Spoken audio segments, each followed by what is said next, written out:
있습니다. 오늘 본문은 중풍병자를 고치시는 예수님인데 그 이야기하고 또 예수님 비유로 두 가지를 이야기하십니다. 신랑에 대한 결혼식에 대한 비유하고 새 술은 새 부대에 담아야 된다는 말씀을 이어가시는데요. 근데 앞부분 그 중풍병자와 그 친구들의 이야기는 공관복음에 다 등장을 합니다. 근데 물론 공관복음에는 다 등장하는 비유들이 몇 가지가 있습니다. 세 복음서에 마태복음, 마가복음, 누가복음에 동시에 등장한다. 그러다가 또 요한복음에 하나 등장하는 경우가 있다는 어떤 의미가 있을까요? 굉장히 중요하다. 그래서 이제 반복해서 그렇지만 우리가 이제 복음서를 볼 때 네 명의 기자들이 예수님에 대한 이야기를 기록을 할 때 같이 보는 게 좋습니다. 마가가 말하는 또 마태가 말하는 요한이 말하는 그리고 누가가 말하는 그 사건에 약간씩 그 다른 각도에서 보여주는 게 있거든요. 그런 것들을 살펴보는 것 중요하겠죠. 중풍병자 이야기는 마태복음 9장이나 마가복음 2장에 등장을 하고 오늘 본문에 등장을 합니다. 그런데 오늘 누가는 특별히 이 부분을 바리새인들과 서기관 또는 바리새인과 예수님의 그 논쟁 그 이야기를 다룰 때 오늘 그 17절에서 26절까지를 보시면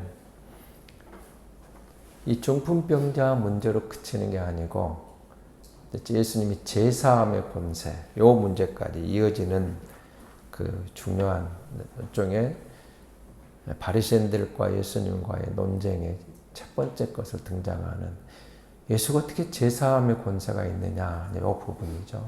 그 부분에 대한 것이죠. 그래서 어쨌든 이 병을 고쳤는데 또 우리는 이런 생각이 듭니다. 내 믿음이 너를 구원했다 이렇게 말씀하시면서 그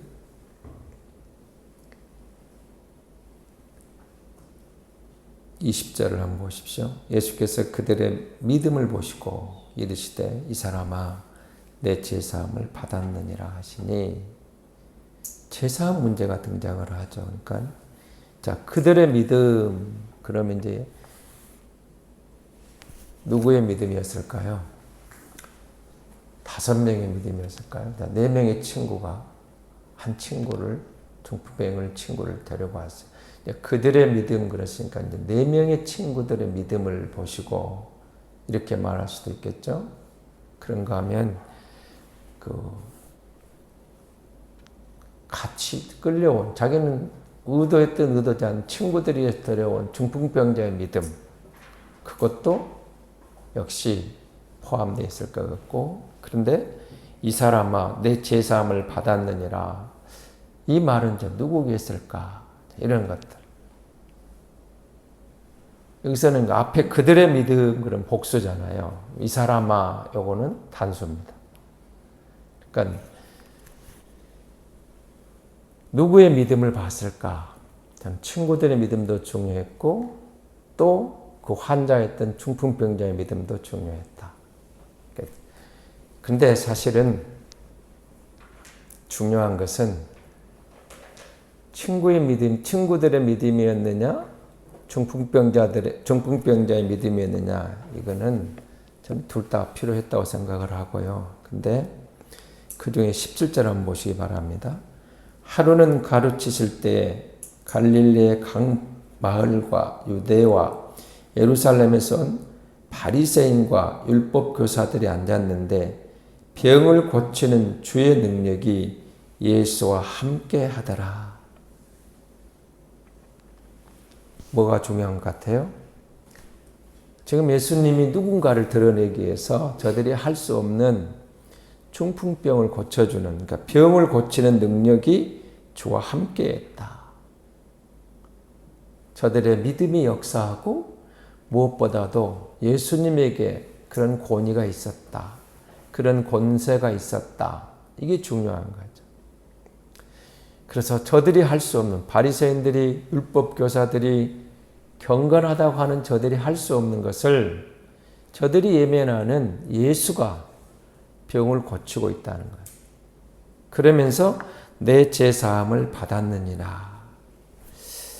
그러니까 치유의 능력, 자, 누구의 믿음이냐, 이것도 중요하지만 더 중요한 것은 그 치유가 믿음과 연합하여 예수 그리스도의 능력이 나타났다는 것이죠. 그래, 예수가 누군가를 드러낸다는 것입니다. 근데 이 부분하고 그 다음에 27절에서 28절, 32절까지의 내용을 보면 세리를 부르는 장면이 등장을 합니다. 그런데 이 부분도 여러분, 세리 마태를 부르는 장면으로 이제 마태복음이나 마가는 이제 마태, 세리 마태라는 말이 마태복음 9장에 등장을 하죠. 세리 마태를 부르신데 그가 레위인이었다. 레위 사람 세리 마태 그리 되어 있죠. 여기는 마태라는 이름을 밝히지는 않습니다. 세무 공무원, 우리가 하면 세리, 저들이 예면하는 또 거의 창기 취급했던 세리와 같은 민족을 팔아먹는 놈, 못된 놈, 그렇게 취급하는 그를 부르시는 것을 보면서, 자, 구원받은, 자, 예수님의 부름을 받은 세리가 그 다음에 어떻게 했어요? 자기 집에서 잔치를 벌이는 거죠. 그럼 자기 집에서 잔치를 벌였으니까 당연히 세리 집에 들어가는 겁니다. 그러니까 이것도 바리새인들 입장에서는 마음에 안 든 거죠. 어떻게 죄인의 집에 들어가느냐 그 말입니다. 어떻게 죄인들과 함께 식사를 하느냐 그 말입니다. 자, 세리가 예수님의 부름을 받고 잔치를 벌였습니다. 그럼 누가 왔겠습니까? 세리들이 왔겠죠. 친구들이 왔겠죠. 여러분이 어떤 잔치를 한다 하면 여러분 주로 아는 여러분 친구가 먼저 오겠죠. 선생님들이 잔치를 하면 선생님들이 많이 올 거고, 공무원, 또 회사원, 그 친구들이 많이 올 거 아니겠습니까? 그러니까 세리가 잔치를 벌였으니까 다른 사람들은 가까이 하기를 싫어했고, 그러나 세리들은 왔겠죠. 세리들이 많이 그 잔치에 왔다. 그러니까 이거 영 마음에 안 드는 거예요. 죄인의 집에 들어가는 것도 마음에 안 들고, 죄인들과 앉아 식사를 하는 문제도 마음에 안 드는 겁니다. 근데 이 바리새인들은 율법, 이 사람들의 마음이 좀 여러분 오늘 본문은 읽으시면서 마음에 안 들죠? 왜 죄인하고 식사하느냐? 이걸 누구한테 말을 했어요? 예수님에게 직접 말하지 않습니다. 제자들을 통해서 예수님의 귀에 들어가게 하는 거예요. 그러니까 나름대로는 누가의 관점에서 보면은 이 바리새인들이나 율법학자들이 예수님이 직접 공격하는 것보다는 그래도 예의를 지켰다 이걸 생각을 해보는 거죠. 그러니까 근데 다른 분 직접 이제 논쟁을 하시는 모습을 기록하는 복음서 기자도 있는데 누가는 이제 그런 식으로 합니다. 제자들을 통해서 세리와 죄인 식사하는 그것이 문제가 있지 않느냐라고 예수님을 비난하는 거예요. 직접 비난이 아닌 간접 비난입니다. 나름대로 예의를 지켰다 할 수 있겠죠. 그런데 주님은 이 부분을 분명하게 다시 이야기를 합니다. 우리 함께 본 말씀이었죠. 31절 예수께서 대답하여 이르시되 건강한 자에게는 의사가 쓸데없고 병든 자에게라야 쓸데있나니. 그 다음 내가 의인을 부르러 온 것이 아니라 죄인을 불러 회개시키러 왔다. 예수님 오신 목적을 분명하게 말합니다. 의사에게는 건강한 사람이 의사가 필요하나? 필요 없죠. 병든 사람이 의사를 찾듯이 나는 의인을 부르러 온 게 아니라 죄인을 부르러 왔는데 죄인을 부르신 목적이 분명하죠. 어떤 거예요? 회개입니다. 회개. 오늘 우리 시대에도 우리가 예수를 믿는다고 할 때 가장 중요한 것이 예수께로 오면은 회개가 일어나야 돼. 예수 믿었다 그러면 회개. 회개가 그리스도인의 출발점입니다. 그러니까 예수 앞에 서면 베드로가 그 고개를 잡고 한 말이 있었죠. 주여 나를 떠나소서 나는 죄인입니다. 뜬금없는 소리 같지만 거룩하신 하나님 예수 앞에 섰을 때 이사야의 고백, 어제 우리 윤태신 목사님 언급한 부분입니다. 이사야의 소명받은 부분이나 그리고 베드로의 고기를 잡고 나는 죄인으로서이다. 하나님 앞에 섰을 때 우리가 나를 보면서 그 절대 거룩하신 분 앞에서 우리가 얼마나 죄와 허물로 구제 불가능한 인간이었는가를 보게 되는 거죠. 그래서 예수의 피가 없이는 안 되는, 십자가가 없이는 안 된다는 거예요. 예수님의 부름을 듣고 보니, 복음 앞에 서서 보니, 예수를 믿고 보니 나의 지난날의 허물들이 보이는 거예요. 그때는 그게 허물인지도 몰랐어요. 죄인지도 몰랐어요. 다 그런데 뭐. 남들 다 아는데, 세상 그렇게 흘러가는데, 그렇게 어울러 살았는데, 그런데 예수 앞에 서니, 예수님의 가르치심 앞에, 복음 앞에 서고 보니, 그게 죄예요. 그게 허물이요. 내가 예수 없이는 안 되는 인생인 것을, 인간인 것을 깨닫는 거죠. 그래서 예수를 믿음으로 회개가 일어나는 거예요. 회개는 돌아서는 거죠. 지금까지 내가 잘못된 길로 걷고 있었구나. 아, 바른 길이 이 길이구나. 생명의 길이 이 길이구나. 이게 옳은 길이구나. 이제는 잘못된 길을 가고 있었구나. 그걸 깨닫는 거죠. 예수가 그래서 길인 겁니다. 길이요 진리요 생명이신 예수님. 바른 길을 만나게 되는 것이죠. 그리고 이어지는 말씀이 33절에서 39절에 보시면 이제 세 번째 논쟁을 하죠. 금식 문제입니다. 금식. 주님은 이 부분을 신랑집 문제를 그 잔치집에서 무슨 금식한다는 말이 안 되죠. 거기서 신랑 예수를 보고 친구들을 그 잔치집에 따라온 신랑의 친구들로 이제 비유를 들어서 말합니다. 제자들이 그러니까 혼인집에 왔는데 친구들이에요. 제자들이. 아니, 신랑의 친구입니다. 예수님이 신랑입니다.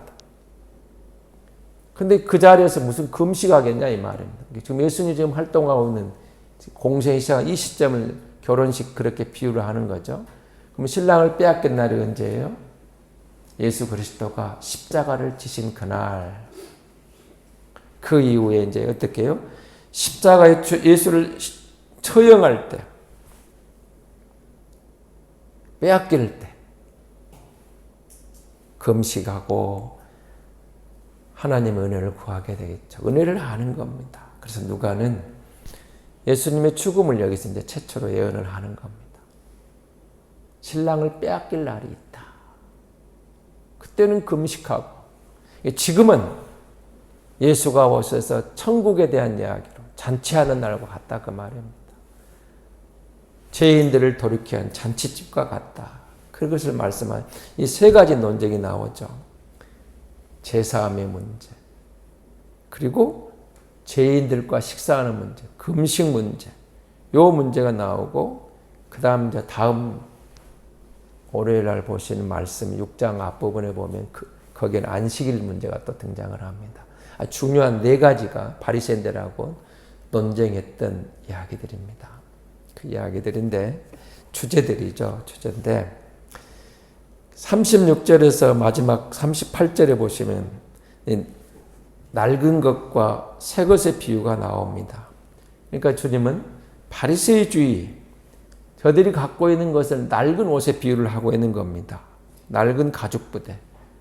그리고 저들이 갖고 있는 그것을 옛 시대의 것, 예수 그리스도의 것을 새 시대의 것으로 예수님이 선포하는 말씀이 하나님 나라를 새 부대로 이렇게 말씀하시는 것이죠. 근데 39절은 조금 오해할, 이해가 좀 그렇죠. 39절 한번 볼까요? 마지막 절입니다. 묽은 포도주를 마시고 새 것을 원하는 자가 없나니 이는 묽은 것이 좋다 함이니라. 사실 제가 포도주를 안 마셔봐서 우리 성찬 때는 조금 맛보는 거. 그런데 포도주는 오래된 것이 좋을까요? 새 것이 좋을까요? 오래된 것이 좋다고 그래요. 그러면 37절, 38절하고 조금 이게 새 술은 새 부대의 이 말씀 속에는 거기에 합당한 것이 필요한데 예수님이 온 것이 새 것이죠. 예수님이 온 것이 좋은 것이죠. 그러면 낡은 옷에 그러면 낡은 부대에 새 술을 넣으면 터지는데 그 인본주의가 너희들이 갖고 있는 옛 것들은 예수님의 것을 담아내지를 못한다는 거죠. 근데 새 술은 새 부대에 담아야 되듯이 하면서 묽은 포도주가 좋다는 것은 예수님도 인정을 하죠. 그건 기본적인 진리니까. 새 포도주보다 묽은 포도주가 좋은 것, 오래된 것이 좋죠. 그럼 이 말을 통해서 주님이 하고 싶은 것은 그겁니다. 예수님이 선포하고 지금 실현해 나가는 그 하나님 나라가 너희가 갖고 있는 어떤 인본주의나 인위적인 종교 제도보다 더 좋은 것이라는 것을 잊지 말라는 거죠. 복음을 맛보고 나면 그 구습에 또는 바리새주의에 혹은 너희가 갖고 있는 그 인본주의 것들과 비교 대상이 아니라 그 말입니다. 복음을 맛보고 보니 그러니까 제도적인 것, 인본주의적, 바리새주의인 것들이 자기 만족, 자기 의죠. 이들이 얼마나 바리새인들이 율법주의자들이 율법학자들이 어떤 상황이에요? 우리는 의인이다. 우리는 경건하다. 너희는 죄인이다. 그러면서 자기들의 의가 거기에 사로잡혀 자기 의가 충만해 있던 사람들입니다. 그런데 예수님이 오셔서 죄인들과 식사를 하죠. 죄인들과 가까이 가죠. 저들을 불러 구원에 이르게 하죠. 제 병을 고쳐주시죠. 제사함을 선포하시죠. 자유를 줘요. 그리스도를 만났을 때 오는 하나님 나라를 경험했을 때 오는 그 기쁨, 그 자유, 그것이 지금까지 저들이 갖고 있는 관습이나 율법학자들이 말하는 바리새인들이 말하는 그것과는 자기 만족에 자기 의에 그쳐버리는 그것도 완전하지 않은 그것과는 비교 대상이 아니다 그 말입니다. 사실 정말 우리 시대에도 예수님을 경험한 사람은 옛날로 못 돌아갑니다. 어떤 상황 속에서도 어떤 경우에도 그래도 예수 안에 머물러 있는 거예요. 그게 성령받은 구원받은 성도는 내 상황이 아무리 힘들고 어려워도 이전 것으로 돌아가는 최악을 선택하지 않는 이유가 있어요. 예수 안에 있는 자유를, 기쁨을, 평강을 경험해 봤기 때문에 그러는 거예요. 주 안에 있는 그 기쁨. 이거는 내가 예수를 알기 전 이전과는 비교 대상이 아니에요. 그래서 다시 그를 돌아갈 수가 없는 거예요. 어떤 모든 것을 다 빼앗겨도 예수를 빼앗길 수 없는 거예요. 주님 안에 있는 이거. 못된 옛날 옛 습관으로, 옛 사람으로 되돌아갈 수 없는 것. 구원받은 성도에게 특징을 할 수 있을까요? 고백을 할 수 있겠죠. 저는 그렇게 생각합니다. 정말 예수로 거듭난 성도는 옛날로 못 돌아가요. 죽어도 못 돌아가요. 그렇습니다. 우리 시대에도 많은 논쟁들이 있죠.